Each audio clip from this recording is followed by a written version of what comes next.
hate mass into magnificent leaders, imbibed with fighting spirit, conviction in their national cause, unflinching and selfless devotion to duty.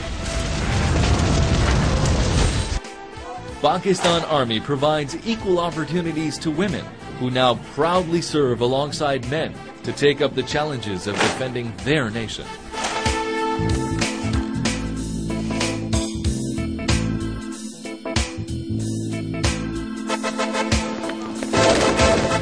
Since 1960, Pakistan Army has been actively participating in the UN multinational efforts to maintain peace and order around the globe. Its contribution to UN peacekeeping has been as wide-ranging as the varied cultural, geographic, political, and security conditions in which it had to operate. Congo, West Irian, Somalia, New Guinea, Cambodia, East Timor, Slovenia, Haiti, Bosnia, Sierra Leone, Liberia, Ivory Coast, Kuwait, and Yemen are to name just a few. The humble contribution it has made in this regard bespeaks its desire to see the principles of human dignity, freedom, and self-determination applied to all the people struggling to secure their inalienable basic rights.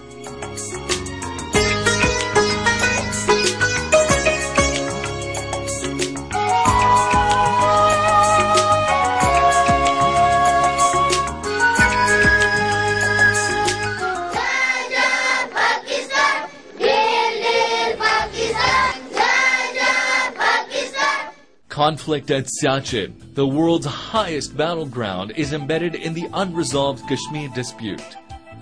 On April 13, 1984, Indian Army committed aggression and occupied positions overlooking key passes in the Saltoro Range. Pakistan Army rushed its troops to stop further advancement of the Indian troops.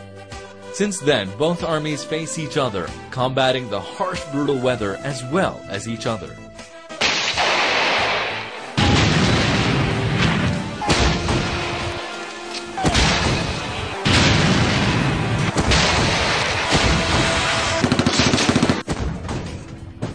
Kargil was not a one-off operation, but the latest in a series of moves and counter-moves at a tactical level by India and Pakistan along the line of control in the inaccessible snow-bounded northern areas.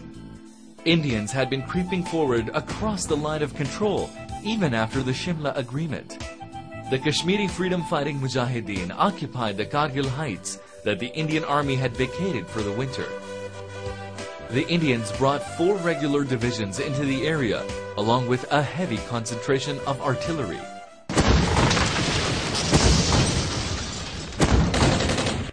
The Kargil operation was a landmark in the history of Pakistan Army. As few as 5 battalions in support of freedom fighter groups were able to compel the Indians to employ a large number of formations.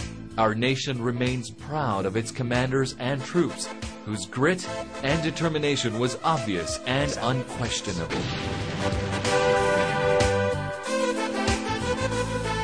Pakistan's missile program is indigenous and has a wide array of weapon systems in its missile arsenal, which range from the short-range Hatf to the medium-range Abdali, Ghaznavi, and Shaheen, and the long-range Ghauri and Shaheen II. Pakistan has successfully tested its indigenous cruise missile, Babur, which can be launched from ground, air, and sea platforms, including submarines.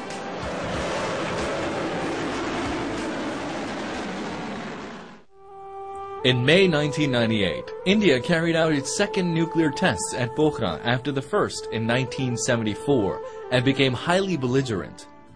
Its saber-rattling forced Pakistan to come out of the nuclear closet and conduct tests of its own, declaring to the world that it possessed nuclear weapons for its defense and deterrence of warmongers, but it harbors no aggressive designs against anyone.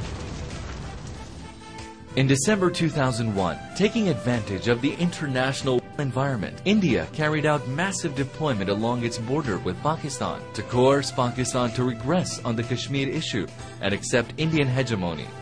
Pakistan's response was swift and timely. Due to superior strategy and national resolve, In response, India had to retreat and withdraw its forces unconditionally. Pakistan Army has borne the brunt of the international war against terrorism and has paid a heavy price in the loss of precious lives through retaliation to its strong and decisive action against terrorism and extremism. Pakistan Army and the nation are firm in their resolve to root out terrorism and are playing a major role in the efforts to counter the menace and making Pakistan a safe and secure land for its citizens, where people from every walk of life, religion, and creed dwell in peace and harmony. The Army has played a major role in improving the socio-economic conditions of the tribal belt and Balochistan, and has uplifted them through a sustained focus on its human resource development, education, health, communication infrastructure, and poverty reduction.